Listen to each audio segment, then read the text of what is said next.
पतंजलि विज्ञापन केस में रामदेव बालकृष्ण का माफीनामा खारिज। सुप्रीम कोर्ट ने कहा कि जानबूझकर हमारे आदेश की अवमानना की, कार्रवाई के लिए तैयार रहे बाबा रामदेव। सुप्रीम कोर्ट के साथ केंद्र सरकार ने भी लगाई रामदेव को फटकार। कहा, सरकार ने कोरोना के दौरान ही पतंजलि को आगाह किया, लेकिन उन्होंने इस पर गौर नहीं किया। बीजेपी ने लोकसभा चुनाव प्रत्याशियों की जारी की 10वीं लिस्ट। इसमें यूपी से 7 सीटों पर प्रत्याशी उतरे। मैनपुरी से डिंपल यादव के सामने पर्यटन मंत्री जयवीर सिंह को दिया टिकट, जबकि प्रयागराज से रीता बहुगुणा जोशी का टिकट काट केसरी नाथ त्रिपाठी के बेटे नीरज त्रिपाठी को दिया टिकट। 5 सीटों पर इस बार उतारेंगे नए प्रत्याशी। समाजवादी पार्टी ने जारी किया घोषणा पत्र। अग्निवीर से लेकर एमएसपी और जातिगत जनगणना जैसे मुद्दों को किया शामिल।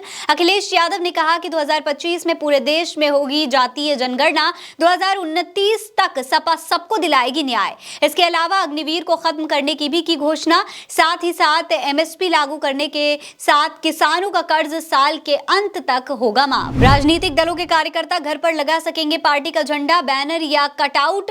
चुनाव आयोग ने कहा कि यह नहीं माना जाएगा आचार संहिता का उल्लंघन। साथ ही आयोग ने कहा कि अगर कार्यकर्ता झंडा, बैनर या कटआउट के माध्यम से वोट मांगता है तो ये उल्लंघन है, उनके खिलाफ कार्रवाई होगी। बीजेपी की नई लिस्ट में कटा किरण खेर, पवन सिंह और रीता बहुगुणा जोशी का टिकट। चंडीगढ़ से संजय टंडन को बनाया गया प्रत्याशी तो आसनसोल से एसएस अहलुवालिया को मिला टिकट। वहीं इलाहाबाद सीट से रीता बहुगुणा जोशी की जगह नीरज त्रिपाठी को उतारा मैदान में। सुप्रीम कोर्ट ने लोकसभा प्रत्याशियों के लिए कही बड़ी बात। कोर्ट ने कहा कि चुनाव लड़ने वाले उम्मीदवारों को तमाम संपत्तियों का ब्यौरा देना जरूरी नहीं, ये कैंडिडेट की निजता का हनन है। कैंडिडेट को केवल ऊंची कीमत का चल संपत्ति का ब्यौरा देना जरूरी। दिल्ली हाईकोर्ट के आदेश के खिलाफ सुप्रीम कोर्ट पहुंचे केजरीवाल। सीजेआई चंद्रचूड़ ने सुनवाई को लेकर कहा कि आइए हम देख लेंगे। शराब घोटाले में गिरफ्तारी को चुनौती देने वाली याचिका को हाईकोर्ट द्वारा खारिज करने के बाद केजरीवाल ने लिया सुप्रीम कोर्ट का रुख। आईक्यू टेस्ट में फेल हो गए बीजेपी नेता और भक्त मंडली। तेजस्वी यादव ने नवरात्रि में मछली खाने के वीडियो का बताया सच।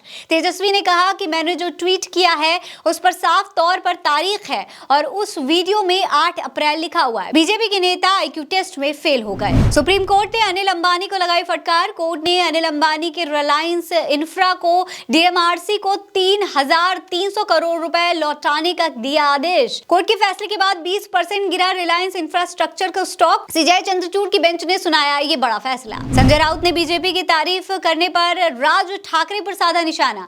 दुश्मनों का समर्थन करने के लगाए आरोप। संजय ने कहा कि महाराष्ट्र से कारोबारियों को भगाया जा रहा है, मुंबई को तोड़ने और पंगु बनाने की कोशिश की जा रही है। राज ठाकरे साहब इस तरह तारीफ कर रहे हैं जैसे लग रहा है कि कोई फाइल खुल गई है। तो दोस्तों, ये थी तमाम आज की बड़ी खबरें। ऐसी ही और खबरें देखने के लिए आप उल्टा चश्मा यूसी को सब्सक्राइब कर लीजिए। नमस्कार।